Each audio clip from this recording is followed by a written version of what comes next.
Okay, you ready for the story, Susie? Once upon a 2018, there lived a wealthy socialite who for whatever reason knew a man from the lower class. Hey man, my daughter knows how to spin straw into gold. Straw into gold? Straw into gold. And the socialite said, Dapper! And told the man that if this was true, he would marry the lower classman's daughter. The poor girl, whose name is unimportant, was locked into a straw-filled room, tasked with spinning it into gold before morning. The girl cried and cried until a little goblin-like man appeared in the room. Why are you crying? Because my dad said I could spin straw into gold, but I really can't, and the socialite will be unimpressed. Oh! But the little goblin had an idea. You could give me your firstborn child. I don't know. Oh boy, free birth control. What's birth control? Don't worry about it. And the goblin magically spun all the straw into gold. And when the socialite found her the next morning, he said, "Oh, exquisite!" And he divorced his current wife, who could cry diamonds, and married the girl, who did not invite her dad to the wedding. But in time, the girl had her firstborn child, and she and the socialite loved it very much. The goblin came back. I'm here for the baby, he said, puffing another smoke of his cigarette. Blech.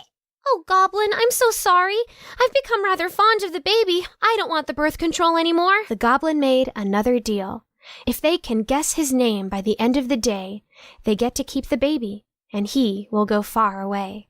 Out of desperation, Mr. and Mrs. Socialite threw a spontaneous music contest demanding that the lyrics could only be male names. One by one, the contestants lined up and sang as many names as they could. Michael, Scotty, Damien, Ryan, Edward, Samuel, Chuck,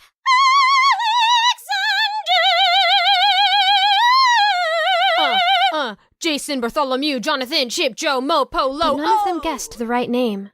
Then, the socialite's wife, whose name we still don't know, recalled a story from long ago. Yes, surely a name so strange and outlandish had to be the right one. Is your name Rumpelstiltskin? What?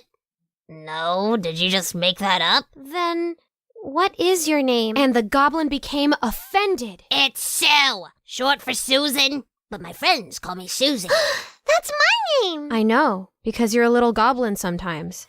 And Sue was so upset that he drove his foot into the floor of their expensive penthouse. But before he could tear himself in half out of sheer anger, the socialites called the police, who promptly arrived and took him far away. Mr. Socialite asked his wife, Darling, what's your name again? And they both lived happily ever until he died of a quote-unquote mysterious heart attack in 2024. The end. Good night, Susie.